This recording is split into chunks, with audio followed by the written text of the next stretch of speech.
গ্ৰন্থাভাসলৈ পুনৰ স্বাগতম। আজি ইমান দিনে অসমীয়া কিতাপ সম্পৰ্কত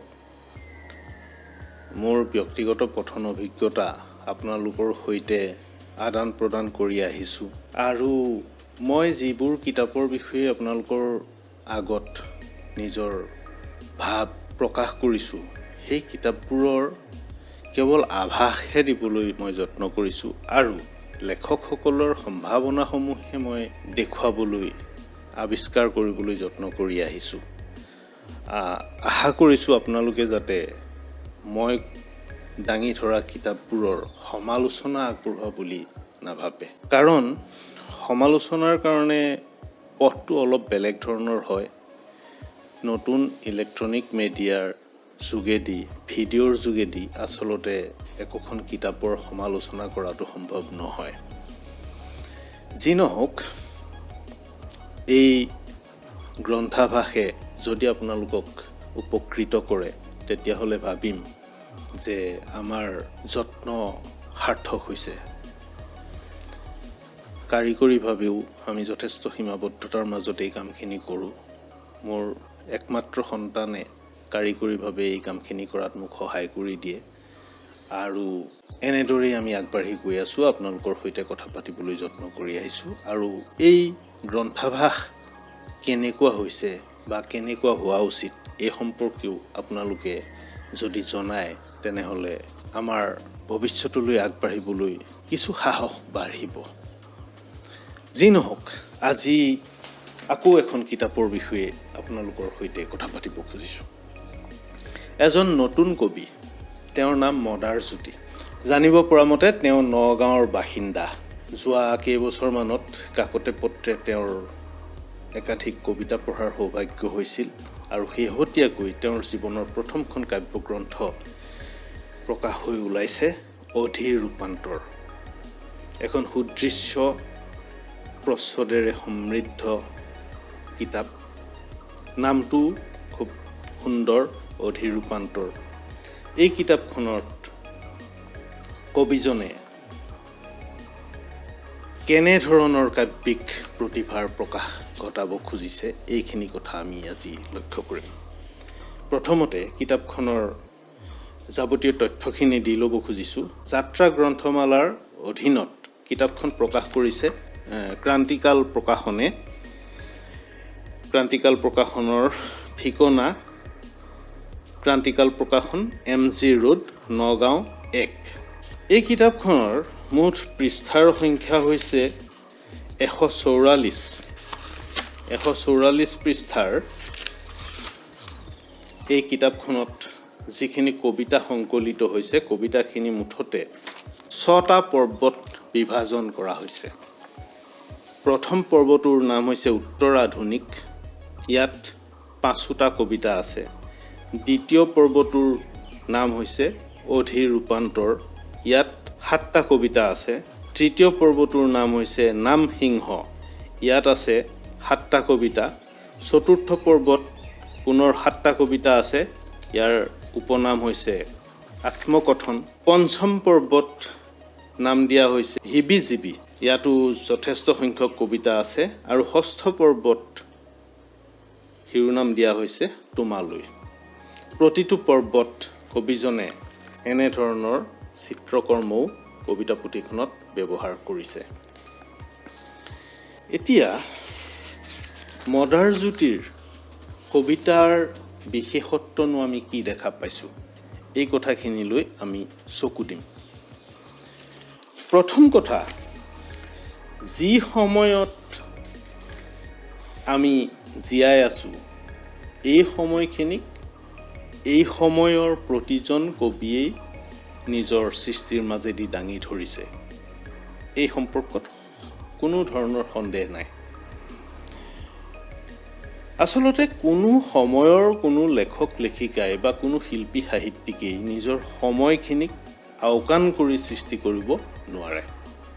মদাৰজ্যোতিৰ বেলিকাও কথাখিনি তেনেকুৱাই। বিপৰীতে কবিতাৰ ভাষাৰ বেলিকা মদাৰজ্যোতিয়ে কিন্তু কিছু নতুন ধৰণৰ চিন্তা চৰ্চা কৰিছে। কবিতাৰ ৰূপৰ বেলিকাও কিছু নতুন ধৰণৰ চিন্তা চৰ্চা কৰা আমি দেখিছোঁ।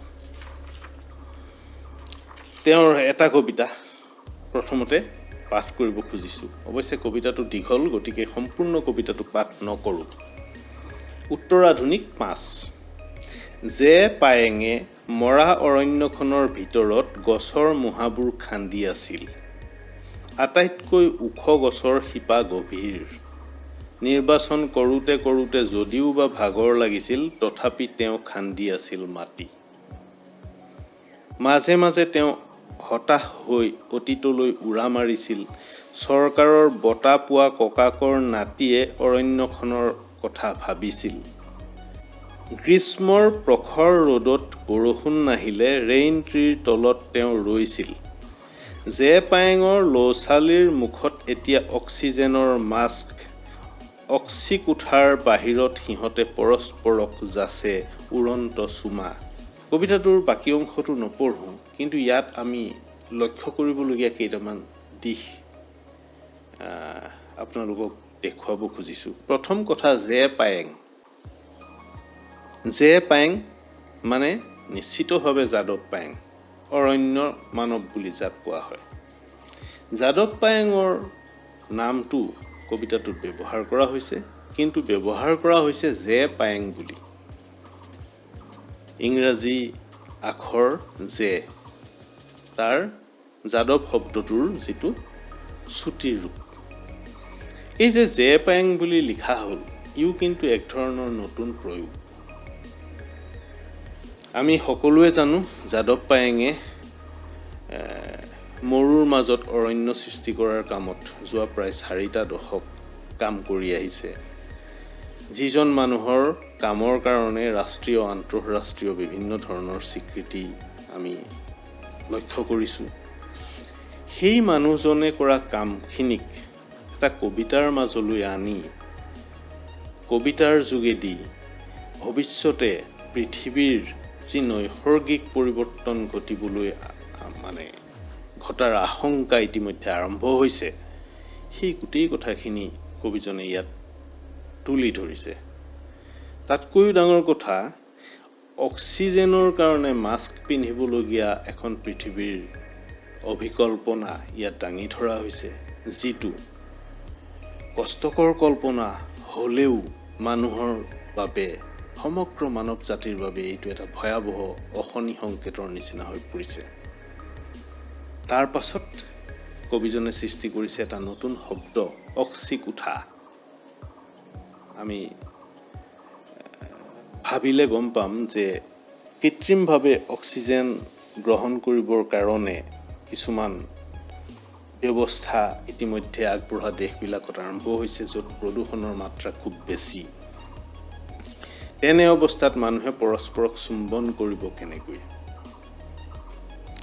মুখত যেতিয়া মুখুৰা পিন্ধি থাকিব, তেতিয়া পৰস্পৰক চুম্বন কৰিব কেনেকৈ? গতিকে সেই চুম্বনটো হৈছে উৰন্ত চুমা, যাক কোৱা হয় ফ্লাইং কিছ। এই গোটেই কথাখিনিৰে মদাৰজ্যোতিয়ে খুব সুন্দৰভাৱে আচলতে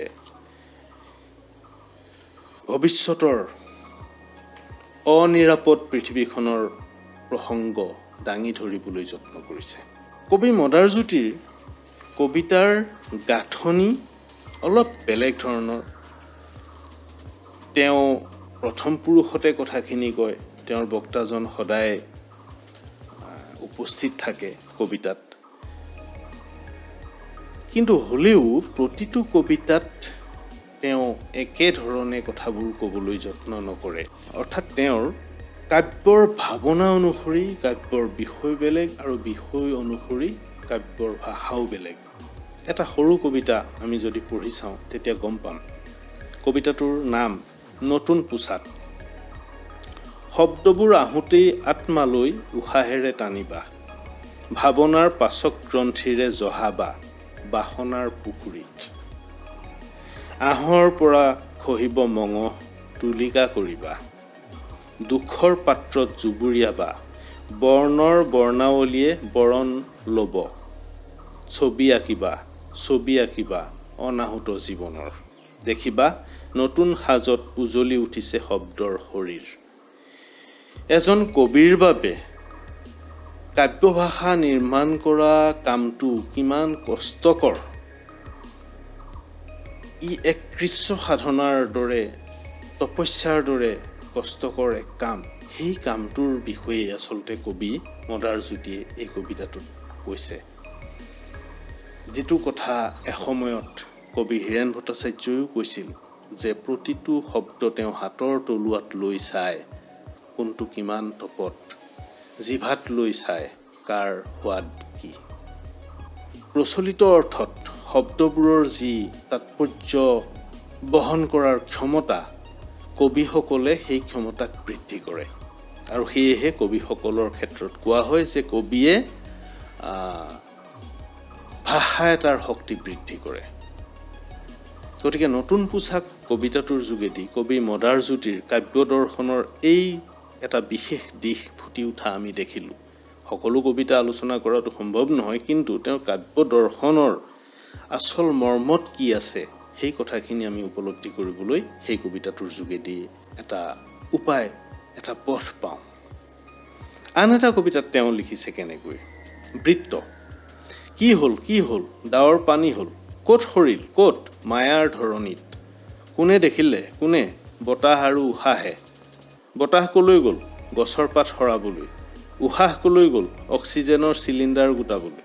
কি হ'ল কি হ'ল, কিৰণ খবৰ হ'ল, কি খবৰ কি খবৰ, এৰি থৈ প্ৰণয় পৰাণৰ যাত্ৰা, কিৰণ বলয় হোৱাৰ খবৰ। ডাৱৰ পানী, পানী বাষ্প, বাষ্প মেঘ আকৌ পানী, তোমাৰ সোঁৱৰণিত তিতি থাকিম আমি। কিৰণ হাজৰিকা নামৰ উদীয়মান প্ৰতিভাৱান কবিজনৰ সোঁৱৰণত এই কবিতাটো লিখা হৈছে। কিন্তু কিৰণ খবৰ হ'ল, এই কথাটোৱেই কবিতাটোত আটাইতকৈ গুৰুত্বপূৰ্ণ কথা হৈ থকা নাই। কবিতাটোত আটাইতকৈ গুৰুত্বপূৰ্ণ কথা হৈছে ইয়াৰ ভাষাটোৰ নিৰ্মাণৰ বেলিকা কবিয়ে কাৰ পৰা সহায় লৈছে সেইটোহে। আৰু আমি লক্ষ্য কৰিলোঁ, দেখিলোঁ যে তোমাৰ হাত কোনে নিলে, চিলনীয়ে, চিলনীয়ে নি ক'ত থলে, গছৰ আগত, বাঁহৰ আগত, বাঁহে কি দিলে, এছাৰি, এছাৰি কি কৰিলা, গৰখীয়াক দিলোঁ। এই যে আমাৰ লোকক্ৰীড়াৰ যিটো লোক কবিতা, সেই কবিতাটোৰ দৰেই এই কবিতাটো নিৰ্মাণ কৰা হৈছে। মদাৰজ্যোতিৰ এই ধৰণৰ লোকজীৱনৰ সৈতে যিটো আন্তৰিকতাপূৰ্ণ সম্পৰ্ক, লোকজীৱনৰ বিষয়ক, লোকজীৱনৰ উপাদান কিছুমানক তেওঁ আত্মসাৎ কৰি নিজৰ ধৰণেৰে আধুনিক ৰূপত নিৰ্মাণ কৰাৰ যিটো মনোভংগী, যিটো আগ্ৰহ তেওঁ দেখুৱাইছে, সেই আগ্ৰহৰ প্ৰতি আমি শ্ৰদ্ধা আৰু অভিনন্দন জ্ঞাপন কৰিছোঁ। আমি আশা কৰিছোঁ আপোনালোকে মদাৰজ্যোতিক পঢ়িবলৈ যত্ন কৰক আৰু মদাৰজ্যোতিৰ কবিতাৰ মাজত আপোনালোকে নতুন নতুন মণি মুকুতা কিছুমান দেখা পাব।